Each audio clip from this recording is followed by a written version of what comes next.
Right then, welcome to Ryan's Road podcast number 4. We're on our 4th one today. Little round of applause. So you won't notice this because I started recording the podcasts before uploading them to kind of give myself some leeway should anything happen. Little would I know that I'd lose all my buffering almost instantly. So I was going to be 4 weeks ahead. I'm just boring you with this.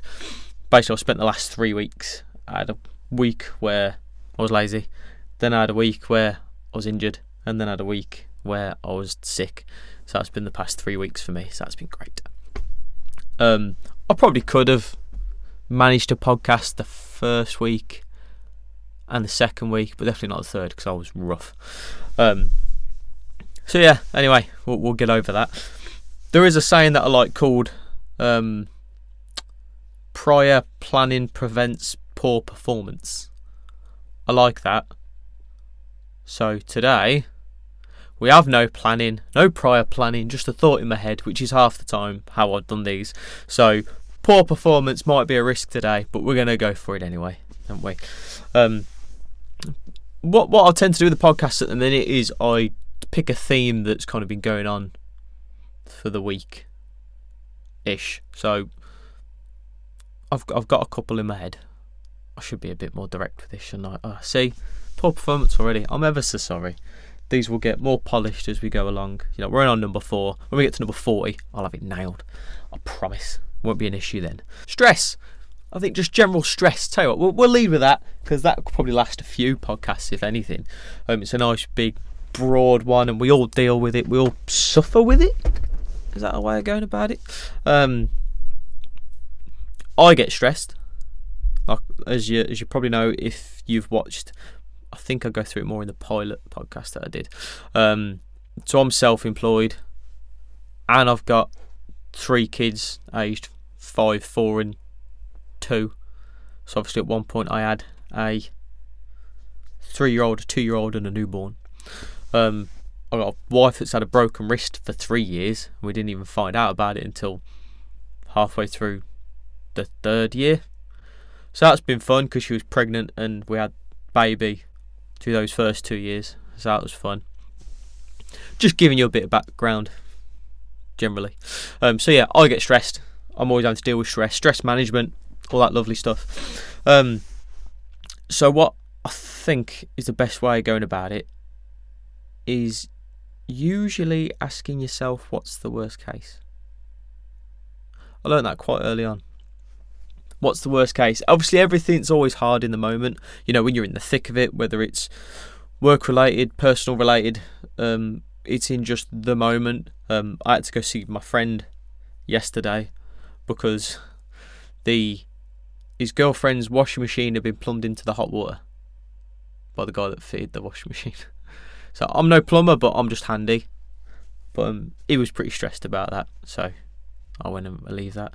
But what I'm saying is, you know, it comes up, doesn't it, daily for everyone. I'd say the breakthrough I noticed when it comes to stress is when I first went self-employed. This is just obviously how I like to talk about it. I'm not trying to be a dick. I always worry about that. I don't want to come off saying like, well, the way I do it. But this is just when I first noticed it. It made a difference was when I went self-employed. And suddenly it was that thing of I'd been employed for 5-6 years out of school because I used to be a mechanic, as I was employed as a mechanic. So I've done my apprenticeship, done my 2 years. Anyway, I got made redundant when we had that whole big recession thing in the UK. And then I went to another garage for 6 months and got made redundant again. So then I ended up going, then I went and worked nights at UPS loading the lorries. Did that for 2 years. That was killing my back. Anyone that's ever worked at UPS knows how much of a killer that is. So yeah, I ended up, no, I couldn't sustain that. Wanted to get like some sort of other trade, and I went self-employed working with my brother doing painting and decorating. It only lasted 9 months. But the point I'm getting to is that when I had that initial thing of shit, end of the month, I got loan payment, rent payment to my mum at the time, but still rent. You know, like phone bill. You know, all your general outgoings. And I didn't have a number for the end of the month. I didn't have a wage. I didn't know that money was coming. I didn't know that standard wage packet that I get every month was coming. I didn't know. So it was shit. I remember I was physically sick. I was making myself throw up with the stress, like it's really bad. And obviously I know I couldn't go on like that. And I'll just never forget sitting there all on my own and just thinking, right, what's the worst? What's the worst that's actually going to happen? What's the worst case? And at the time, so it was like, right, okay, so missing payments, you get default payments. You get charges for missing payments. I mean, now I know that you can get like payment holidays. Didn't know that then. So basically, I thought the worst case is my credit rating's going to take a bit of a hit, and I ain't going to have as much money as I normally do. That's about it. And when you kind of realise and accept the worst case of any situation, once you accept it, then there's nothing to fear and there's nothing to panic about. Because if you can accept, right, well, that's the worst thing that's going to happen, and if I can be okay with that being the worst thing, then what's there to stress about then? Because there isn't. And I like to always say, well, no one's going to come knock on my door and shoot me because I missed a payment for my loan payment or my rent payment or something like that.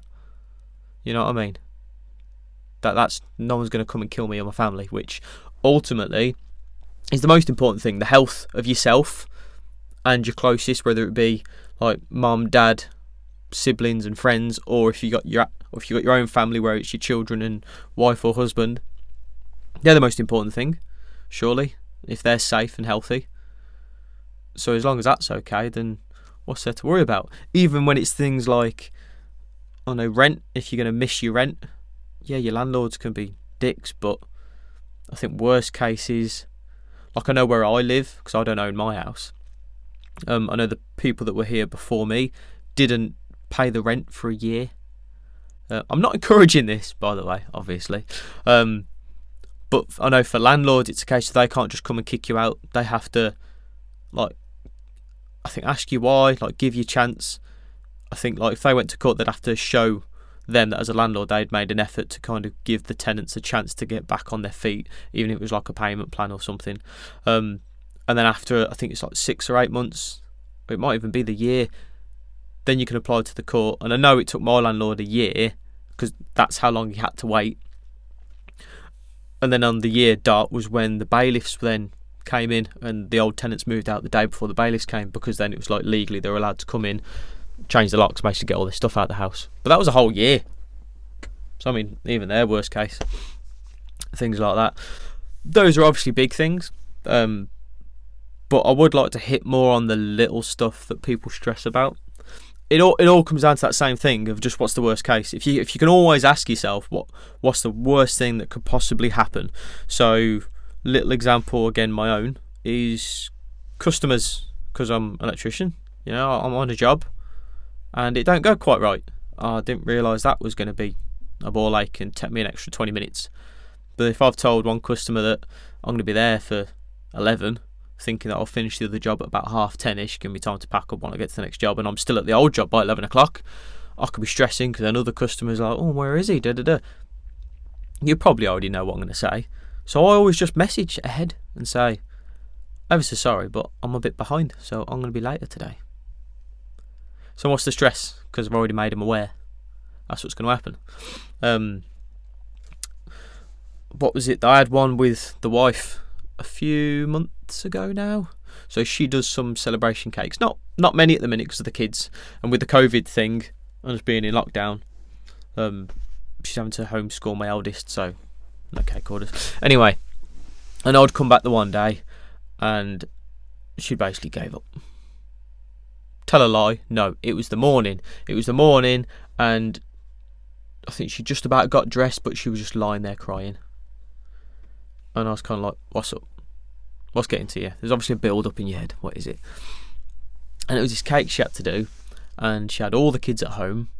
So in her head, she was like, well, when am I going to have time to do this cake? Because I've got all the kids. I can't do the cake with the kids in the house because there's 3 of them and they're young and they need entertaining and dealing with, and obviously they argue because they're toddlers. And then obviously with the cakes, you can't just make it 2 weeks ahead because then it'll be crap by the time of the birthday or whatever it is. So she has to make the cake the day. I think she makes the cake 2 days before The following day, then she decorates it, and then it's like that evening that the cake goes out, or the following morning. So it's quite a tight time thing. So that's what she was stressing about. So I kind of said to her, well, worst case, I said, you don't do the cake today. I think it was a Friday. I said, you don't do the cake today, you just concentrate on the kids. Forget the cake, just be a mum today, get on with the kids, do all your mum duties sort of thing. Just do that. I was like, then I'll get home, we'll get them dinner, fed, bed. And then I said, then after that, I went, you get on the cake. You do the cake, I'll sort some dinner out. It ain't going to be a good dinner, by the way. I don't cook. It'll be beans on toast. I said, I'll do the dinner, or I'll order something. You do the cake. Worst case, you're doing the cake till, say, 12, 1 o'clock in the morning. What I like to do is exaggerate the worst case and be okay with it. You know, give yourself that extra buffer room. So realistically, it might have been like 10 or 11. But I'm like, right, midnight, 1 o'clock in the morning, you're still on that cake. So worst case is you're going to have a late night. And I said, and then the following morning, when the kids get up, I'll get them and I'll get the clothes and I'll go straight downstairs with them. You can have a lie-in. So she's there crying in the morning because she's overwhelmed with, I've got this customer's cake to do and I can't do it today. I've got the kids. How am I going to do it? Well, actually, worst case, she should be thinking, I'm going to have a late night tonight, but Royal let me have a line in the morning if I need it. Break it down. Sorted. Done.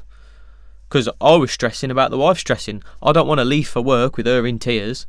I don't want her sat there bloody bawling, stressed about her work, and the kids and me going, yeah, cool, well, that's your job, I got my job. Good luck with that. I'm off. Because that ain't going to work, is it? You know what I mean? I want a happy marriage, I want a happy life, I want happy kids. Or content. We'll get into that later. I want to do a separate podcast about being content and not aiming for happiness, because it's sometimes a bit unrealistic. So yeah, I had to like take a step back about my own stresses for the day and working on myself, and help work on the wife with her stress and got her down. Dealt with it like that.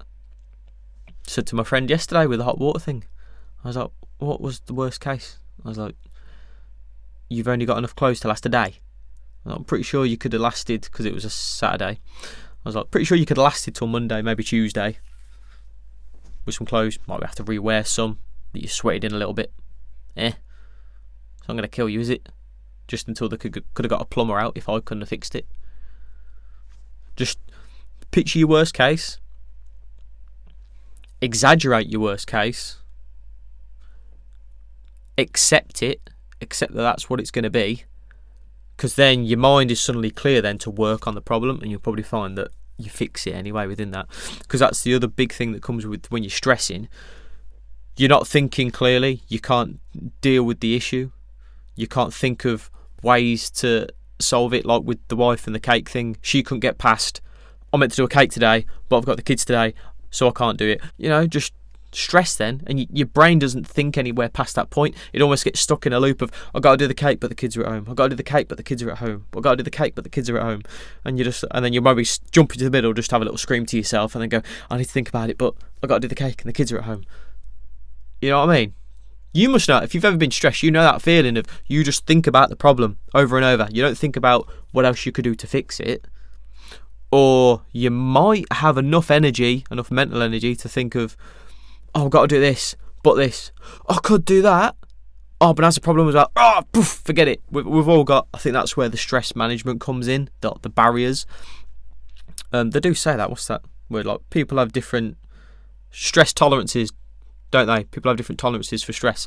So some people will literally be like that, where you've got the problem, and that's it. No solutions. And you might be strong enough to get to one solution, but then if that don't work out, so like I say, you could be thinking, oh, that's the problem, but I could do this. Oh, that won't work. I could do this. That won't work. Maybe that way then. And that won't work either. Alright, forget it. World's over. I'm just screwed then. Can't be asked. Why do I even bother? Ugh. And then you break then. And then once you hit that wall and you break and you just give in, you ain't getting past that then. You're stuck. The thing either doesn't get done, or you rush it later. It's just nothing good comes after that point, ever. Going back to what I mentioned at the very, very start about the prior planning prevents poor performance, and I said I didn't do that. Well, my battery light's flashing at me, so I'm going to have to pause and go get a battery before it just cuts off in the middle of me talking. So, 2 minutes. Sorry about that. At least I planned ahead enough to have some charged batteries ready. So yes, with the stress.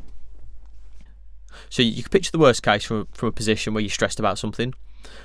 But then the other way you're dealing with it is saying, well, why? Why am I stressed? Why am I actually stressed?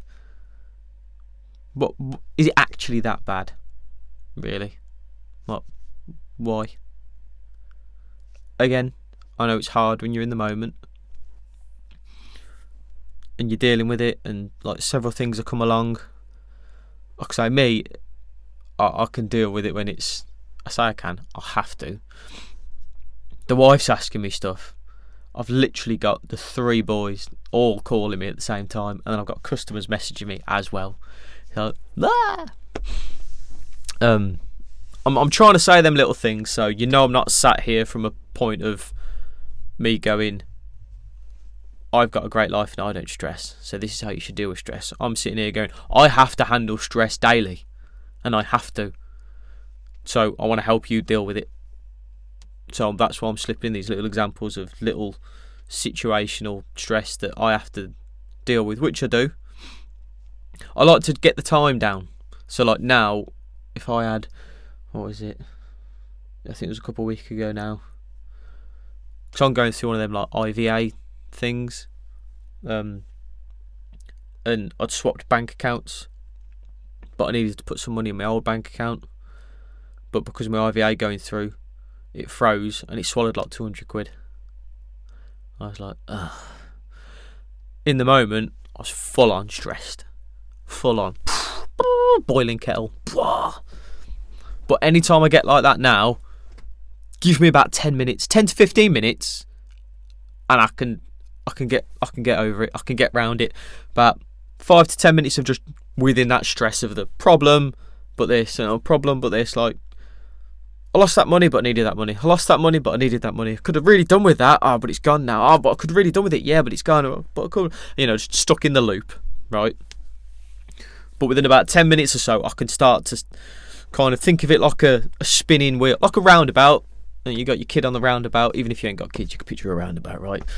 And it's just going, and it's going faster and faster, and you can just start to slow it down enough to think about the kids stepping off. Right, so think of it like that. There's this bad negative thought loop, whoop, whoop, whoop, whoop, whoop, going around like that. And if you could just slow it down enough for your brain to have time to think, like, so your brain can be the kid on the roundabout, and you just got to give your brain just a little, just slow it down enough so that it can step off, just to think, okay, just we're not getting that. So in that instance, there's no point in worrying about it because the money's gone. So we've got what's the worst case, right? So if you can get yourself to accept the worst case scenario, like I say, always exaggerate it because that helps. Because if you're on like the worst case, if you're like, worst case, the wife cake one's a good example because it's time's a nice easy example. So if you're like, worst case, whatever your stress issue, if it's regarding time, and you're like, worst case, fine, then it'll take me 2 hours longer than I thought. But then it actually does take you 2 hours longer than you thought, and then it's going 10 minutes over that, then you're back to being stressed, right? So in that instance, I'd double it. I said, right, I think I'm going to be, if worst case, it could go 2 hours over. There's potential there for that with this job or this thing that I want to do. So, right, okay, worst case, it goes 4 hours over. Worst case, I thought I'll be finished by 4. Wanted to be finished by 2, but worst case, I'll be done by 6. I really don't want to be done by 6 because I wanted to do this and that, and you just tell your brain, no, well, shut the fuck up because we might not be able to do that. That might not happen. Worst case, it might take us till 6 o'clock to get that thing done. Just get yourself okay with that. Just exaggerate it, yeah, like I said. Then you got your why. Asking yourself, why are you stressing about it? Is it actually that important? Okay? Is there that much weight in it, really?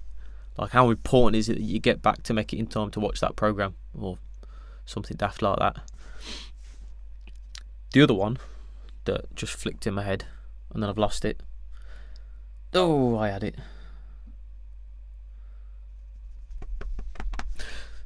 The lack of control.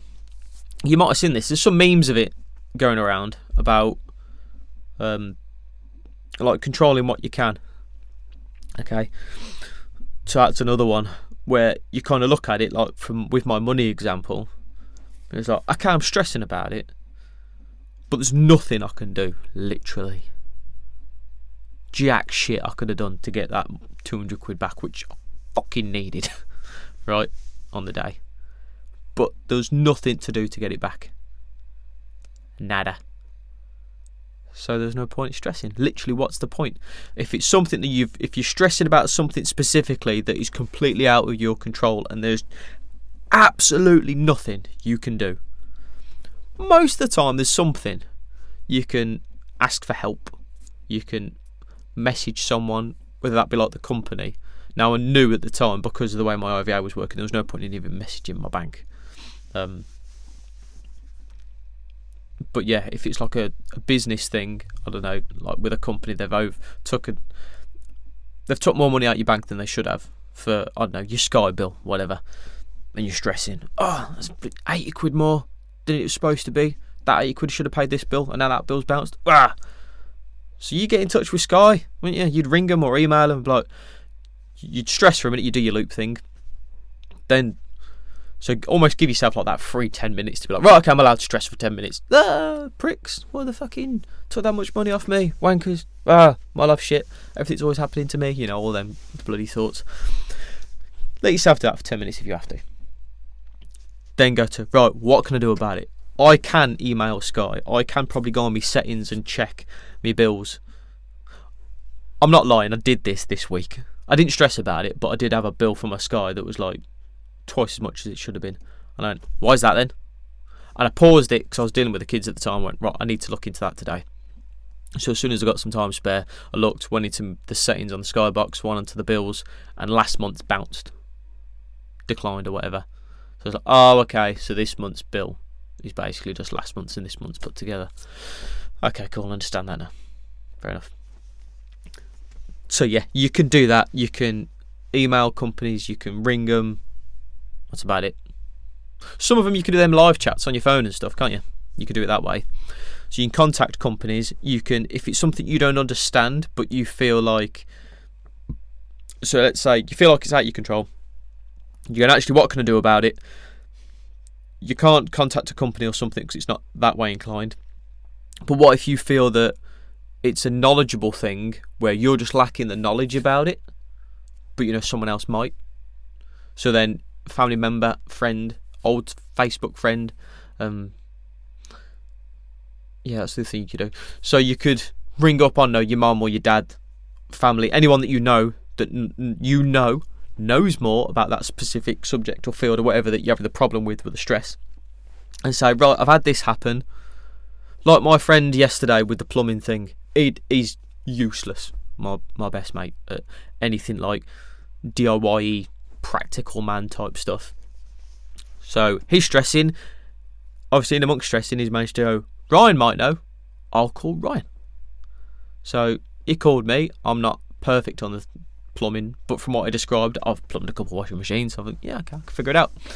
So you could do that. If you've got the gap in the knowledge about that thing, then yeah, you can ring family member that knows more about plumbing or electrics, or the doors fell off the hinges and you haven't got a drill or some screws or something, but you know you got a mate that's pretty handy. So don't stress, what can I do? The bloody doors fell off. Right, okay, well, I'll get in touch with a friend that knows about that, whereas I've got that gap. So you can do that as well. But if it is completely out of your control, where you know no one else knows about it, like with my money thing, and I knew there was nothing I could do to get the money back, it almost chucks like a bucket of water on the fire that is your stress, because then you just feel daft. You're like, why am I stressing about it then if there's nothing I can do about it? Like, it's pointless. And I'm going to tag on along with that one with the control thing about what you've got control over and what you haven't, a tactic I like to use to almost beef that up, shall we say, is the time. I cannot stand wasted time. Hate it with a passion. I hate looking back and thinking I spent that whole day stressing about that, or that whole morning, or those 3 hours where you think, oh, if I'd have just been calm and thought about it and dealt with the situation, I'd have probably got it sorted in half hour. Like, oh, it eats away at me. So when it's something like that where you're stressing about it, and yeah, it's shit, and yeah, it's horrible, and you wish it weren't that way for whatever reason, whether it's time or money or whatever, or family or emotions even, just try and think your worst case. Well, think of why you're stressing. Then if you can kind of handle the why, then ask yourself, okay, well, what's the worst thing that can happen? Then you can deal with the worst. And then if it's something that's completely out of your control and you can't do anything about it, just try and just give up on it, because you know that if you're going to keep stressing about it, then it's just going to waste the time. I'll do it where if the wife's getting pretty stressed and it's on an evening, so the days went good, we've got the kids to bed good, which any parent, or even any parent will know, and anyone that isn't a parent can get the idea of having a 5-year-old, a 4-year-old and 2-year-old in bedtime, right? So it's 7, half 7, and they're all in bed and they're all quiet. Boom. So we've got an evening, right? We've got an evening. We've got an hour or two to ourselves to have dinner and chill, watch a film, talk about the day, whatever. Yeah? At the start of that, wife stressed about something that's going to happen the following day or next week or something daft like that, right? So then I'm like, right, I'm going to fix this bitch, right? Because the fact that we've got an evening where I've not got to do any paperwork for work, the kids have settled fine, like, I'm not going to waste this evening with wife being stressed. It's going to ruin the whole evening. I ain't having that. So I'm like, right, what's your problem? She tells me the why, right? Right, what's the worst thing? Okay, cool. Can you control that? No. So what can you do to actually make it better? I can do this, right? Can you do that today? No. So don't stress about it today. Deal with it tomorrow when you can actually do stuff. If it's like, she wants to put the washing away, she's just stressed about the state of the house, right? All the washing's in the boys' room that's been washed, so he's all putting away, and she's stressed about the state of the house. I'm like, okay, cool, you can stress about the state of the house. What do you want to do? I want to put the washing away. I want to do this. Can you put the washing away now? No, the kids are in bed. Alright, so why are you stressing about it then? Can you do it tomorrow? Yeah, alright, we'll do it tomorrow then. Where's the stress? And then fucking do it tomorrow. It's fine. Right, you cool now? Yeah, okay, I'm alright now. Cool. Right, let's get on with the fucking evening. What's for dinner? What you cooked me? I don't cook, I'm terrible. So, getting around it in that sort of a way. Right, just getting on the fucking problem. It really helps to talk about the shit, okay? If you're stressed, this can be hard, okay? You're stressed about whatever it is, work. It sounds daft, but people do this for fucking years. There's like something at work that like stresses you. You're not dealing with it, bothers you, and you have to go there every day, and you don't talk to your wife about it or your husband about it. Yeah. So then that affects you every day you're off, because work's most of your life. It's most of your day, right? If you got a conventional like 9 to 5 type hour, or even if you work nights, either way, most times at work. So if there's something bothering you at work, and it's most of the time,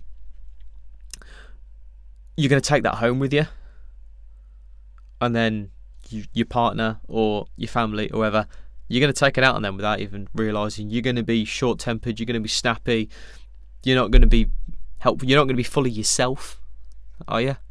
Because you're just thinking about this crap at work all bloody day, or say all evening, and that can go for weeks, months, years. And even if you've got an understanding partner, that their patience is only going to last so long.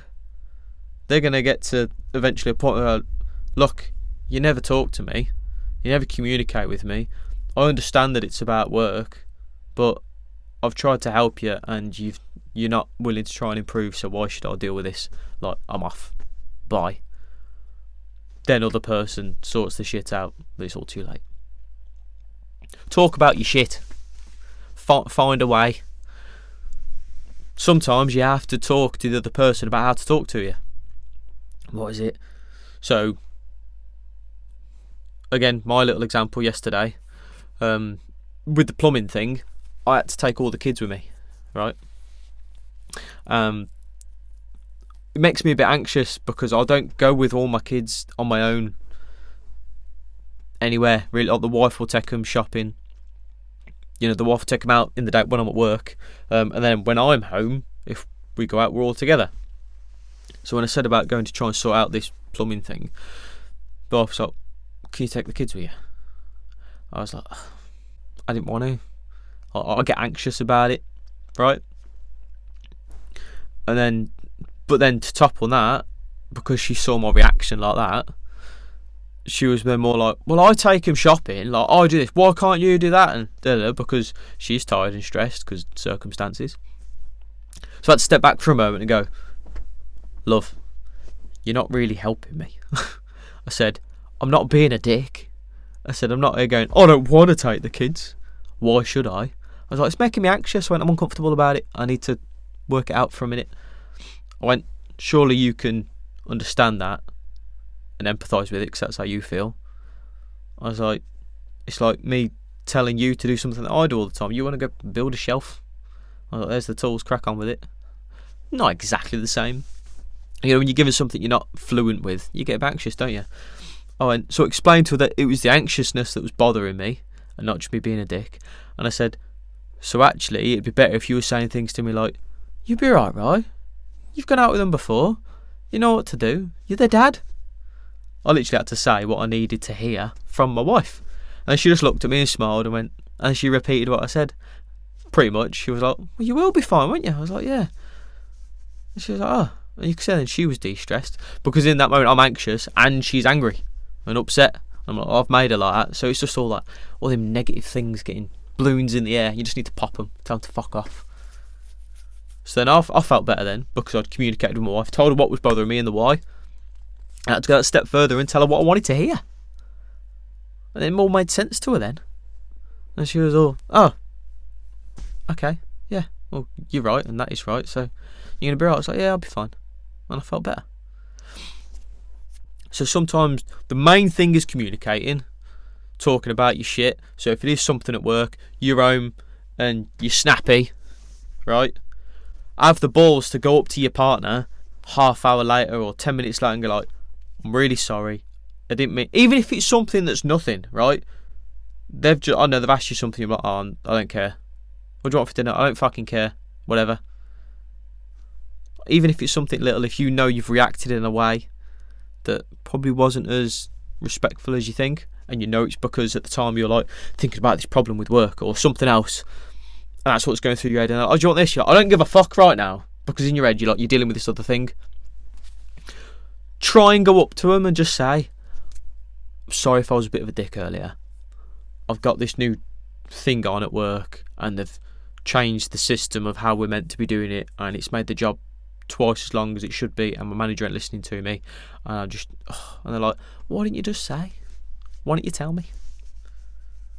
Fucking talk about it. Communicate. Because then they know. Again, the patience only going to last so long, but if the other person knows, right, he's not just being a twat to me today. I keep going like that, I think, because obviously I'm male. Or she. Right, they, she, he is not just being a twat. Other way around, it could be man or woman. Well, go from the typical man works and woman's with the kids, because that's what I'm dealing with. And it could be work's fine, you're fine, and you come back home to, we'll say spouse, right? They've been with the kids all day at home. They've had to deal with everything else. They haven't been able to get as much done as they wanted anywhere else, or something behind, and it can be hard. So if you get home and they're a bit offish with you, tell yourself, well, they're only being like that. So this is like preemptive, isn't it? You can try and tell yourself, well, I know they're probably being like that because of this. And then even maybe say like, are you alright? Like, can I help? Because the kid's been a bit hard today. Has it been difficult with the kids?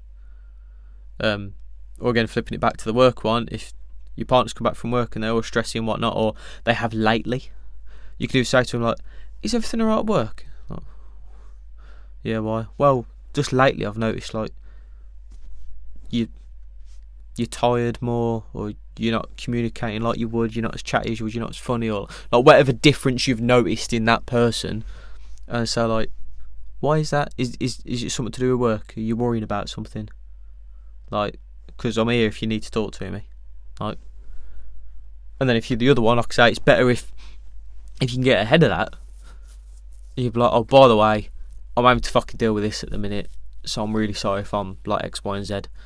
And then they might say, oh, do you want to go? Do you want to go see your friend for an hour, and I'll deal with the kids, or go up and have a bath. You know what I mean? Go about it that sort of way. I think I've mentioned communication in the other podcast, but it's such a big one. Just fucking talking, man.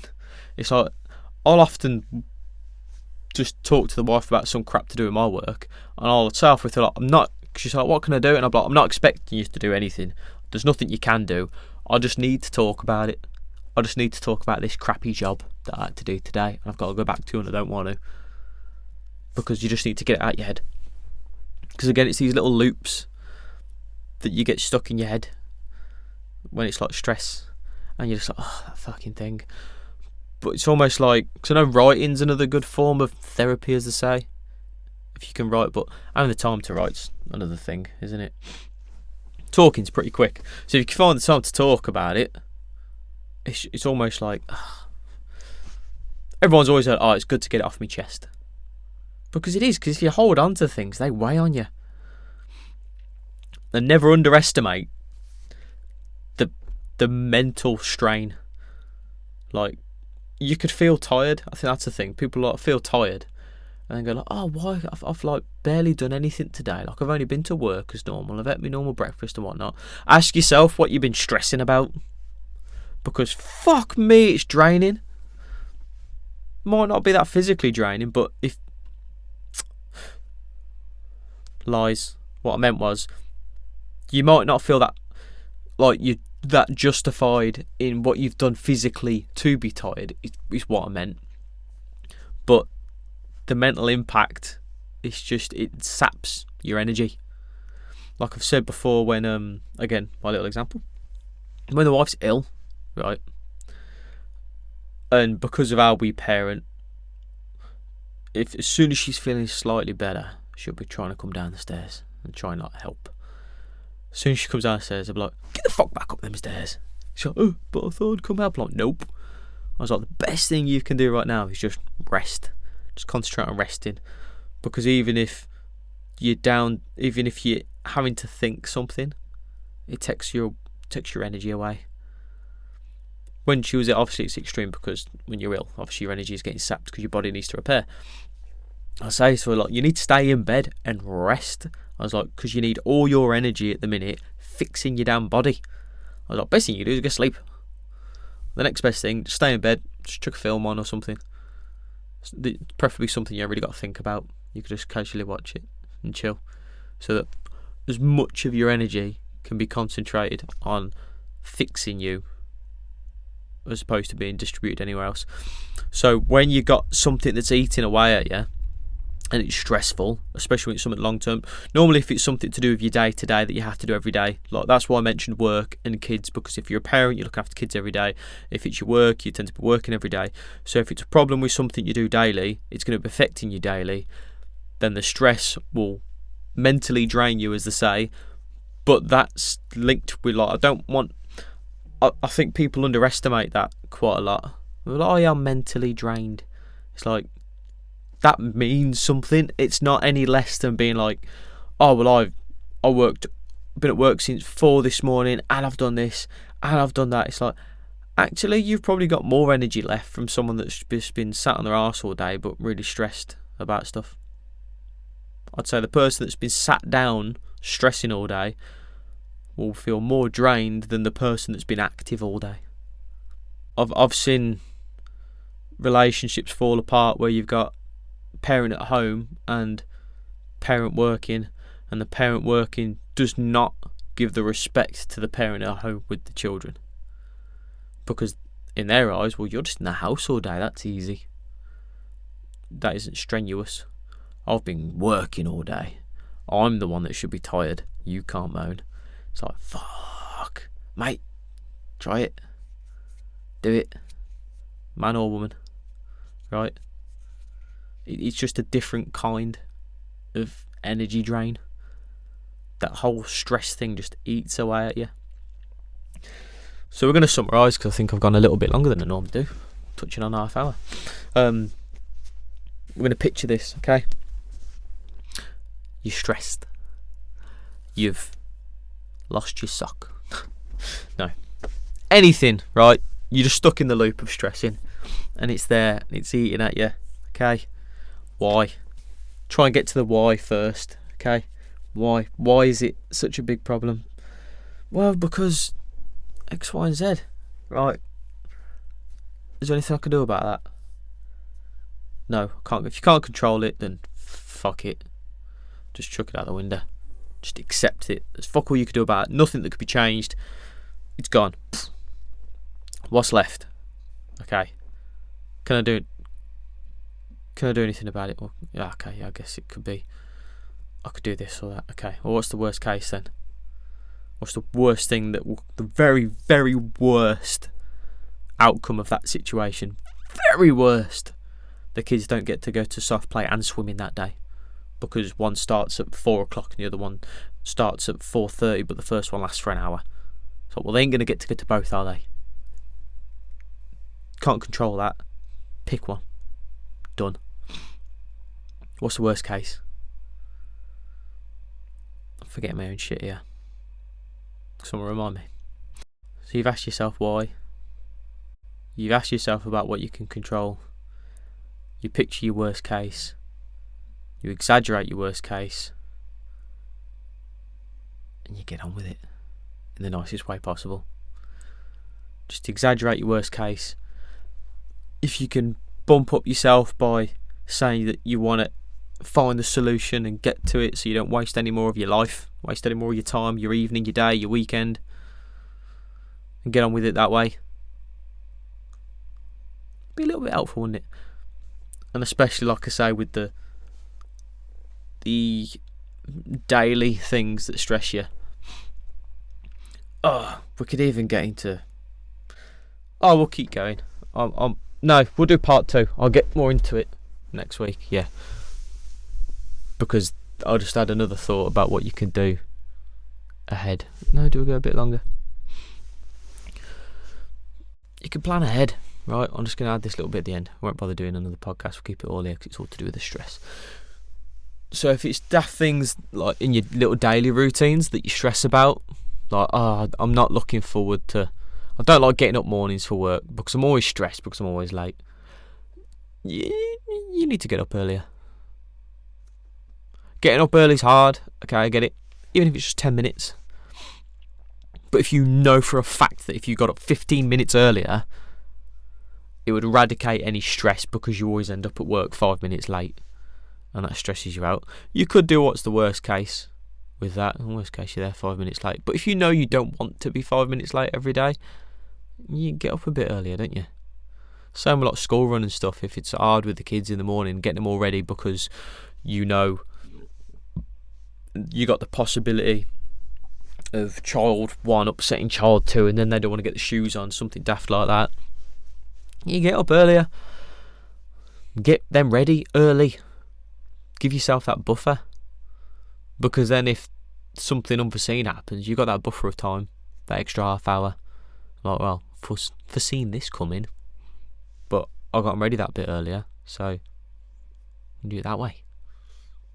It's cool. Or if they don't, okay, cool. Well, you're all ready, but we got up a bit early, so you can have a biscuit and we'll watch an episode of SpongeBob on telly, or Blazing the Monster Machines. Little things like that. If it's something that's a daily stress, that's part of your day to day, think about how you can go around fixing it. And if it's many things you're stressed about, like you're just not happy with your life because you don't like your job, your communication with your partner's shit, you got hobbies you used to do that you miss out on, this will blend more into the content podcast, I think. But if you could start thinking about those sort of things and pick one thing to work on and start with that, that'll be a good way. Yeah, we'll get into that in another podcast. With the stress thing about like things in the mornings and stuff, and just part of your day. When it's part of your routine, we'll word it like that. If your routine's a bit shit and it stresses you out every day, look at how you can maybe gauge the time a bit better and go about it that way. So yeah, worst case. What is the worst case? Very, very worst. And exaggerate it and accept it and be okay with that. That should be enough to make that stress fucking fizzle away. Then you can ask yourself why. You can ask yourself what you can control, what can you control, and deal with it like that. Right, cool. It was nice talking to you. I'm going to keep trying to do these weekly for as long as I can. So episode 4, we're not doing too bad. We need to reach like 100, don't we? So I feel established. I hope this is helping anyway. I hope I'm getting through to people. I hope I'm pinging some ears. I'm hoping I'm just a little ditty bit. If I am, if you're on YouTube, drop me a comment. Be cool. I'll sort out an email for the actual podcast side of things as well. But yeah, it'd be nice to get some feedback, get some engagement, so I know how people are receiving this and if it is being helpful. So yeah, right. It's been fun. It's been Ryan's Road, and I'll see you next week.